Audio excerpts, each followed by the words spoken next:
যত বেশি দরুদ পড়বেন আপনার টেনশন তত কমে যাবে। ফজিলত শোনেন, যত বেশি দরুদ পড়বেন আপনার টেনশন দুশ্চিন্তা তত কমে যাবে। যত বেশি দরুদ পড়বেন আল্লাহ তত রহম করবে আপনাকে, আপনার গুনাহ তত মাফ হবে, আপনার নেকির পাল্লা তত ভারী হবে এবং মুহাম্মদ সাল্লাল্লাহু আলাইহি ওয়াসাল্লামের সুন্নতের উপর আমল করা আপনার জন্য সহজ হবে। আর সবচেয়ে বড় কথা, কিয়ামতের দিন আপনার পক্ষে নবী সাল্লাল্লাহু আলাইহি ওয়াসাল্লাম স্বয়ং সুপারিশ করবেন ইনশাআল্লাহ, যদি আপনি বেশি বেশি দরুদ পড়তে পারেন। কমপক্ষে সকালে 10 বার এবং সন্ধ্যায় 10 বার পড়বেন আল্লাহুম্মা সাল্লি ওয়া সাল্লিম আলা নবিয়িনা মুহাম্মদ। আমি 3টা দরুদ পড়তে উৎসাহিত করি। একটা ছোট্ট দরুদ বললাম, আল্লাহুম্মা সাল্লি, বলেন আমার সাথে, আল্লাহুম্মা সাল্লি ওয়া সাল্লিম আলা নবিয়িনা মুহাম্মদ, এটা একটা। অথবা এভাবে বলতে পারেন, আল্লাহুম্মা সাল্লি আলা মুহাম্মদ ওয়া সাল্লিম, আল্লাহুম্মা সাল্লি আলা মুহাম্মদ ওয়া সাল্লিম। অথবা যেটা আমরা পড়ি, আল্লাহুম্মা সাল্লি আলা মুহাম্মদ ওয়া আলা আলি মুহাম্মদ কামা সাল্লাইতা আলা ইব্রাহিম ওয়া আলা আলি ইব্রাহিম ইন্নাকা হামিদুম মাজিদ, আল্লাহুম্মা বারিক আলা মুহাম্মদ ওয়া আলা আলি মুহাম্মদ কামা বারাকতা আলা ইব্রাহিম ওয়া আলা আলি ইব্রাহিম ইন্নাকা হামিদুম মাজিদ। এই দরুদের অর্থ কয়জন জানেন? হাত উঁচু করেন দেখি। মাশাআল্লাহ, ঠিক আছে। অর্থ জানতে হবে। নামাজের মধ্যে আমরা যা পড়ি এগুলোর অর্থ আপনাকে জানতে হবে।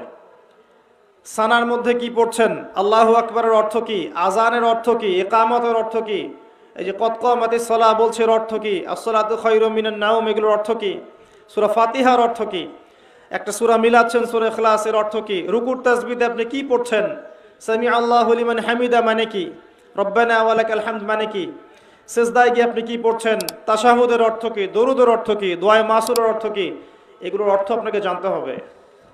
নামাজের অর্থ না জানলে নামাজে মনোযোগ বাড়ে না। নামাজে যত বেশি অর্থ জানবেন নামাজের মনোযোগ তত বাড়বে ইনশাআল্লাহ। অনেকে অভিযোগ করেন না যে নামাজ পড়ছি মনোযোগ বসে না, আছে না? নামাজ পড়ি মনোযোগ এদিক ওদিক ঘোরাফেরা করে, মানুষ বলে না এগুলা? একটা বড় কারণ, মেজর কারণ হচ্ছে নামাজে যা পড়ি আমরা তার অর্থ আমরা জানি না। এটা একটা প্রথম কথা। অর্থ পড়তে উৎসাহিত করলে কিছু মানুষ আবার বিতর্কিত করতে চায়, কিন্তু অর্থ না জানলে আপনি মূল ফ্লেভারটা পাবেন না। তোতা পাখির মতো খালি মুখস্থ করে গেলে আর পড়ে গেলে আপনি মূল যে মেসেজ সেটা পাবেন না কখনোই। মনে করেন নামাজের কথাগুলো আমরা বাংলায় বলছি, মনে করেন কথার কথা, যে মাথা নত করে আপনি বলছেন সুবহান রাব্বিয়াল আ'লা, মহাপবিত্র আমার রব যিনি সর্বোচ্চ, এটা আপনি বাংলায় বলছেন, আপনি বুঝতে পারছেন না অর্থটা? যখন আপনি বুঝতে পারছেন তখন আপনার ভিতর বিনয় আসছে না? আল্লাহর প্রতি বিনয় আসছে না? আপনি দোয়া করছেন আল্লাহর কাছে হাত তুলে, আল্লাহুম্মা আতিনা ফিদ দুনিয়া হাসানা ওয়া ফিল আখিরাতি হাসানা ওয়া কিনা আযাবান নার। আপনি এর অর্থ জানেন না, আপনি কি এর ভিতরে ঢুকতে পারলেন?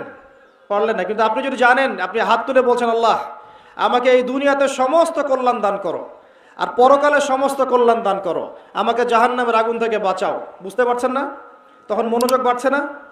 এই জন্য বলছি, অর্থ না বুঝলে আপনি 100% ইহসান যেটা আমরা বলি, আনতা আবুদুল্লাহা কাআন্নাকা তারাহ ওয়া ইল্লাম তাকুন তারাহু ফাইন্নাহু ইয়ারাক, তুমি এমনভাবে আল্লাহর ইবাদত করো যেন তুমি আল্লাহকে দেখছো। আর তুমি যদি আল্লাহকে দেখতে না পাও তাহলে জেনে রাখো আল্লাহ তোমাকে দেখছেন।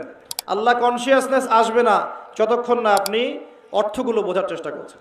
এই জন্য নামাজের অর্থ বোঝার চেষ্টা করেন।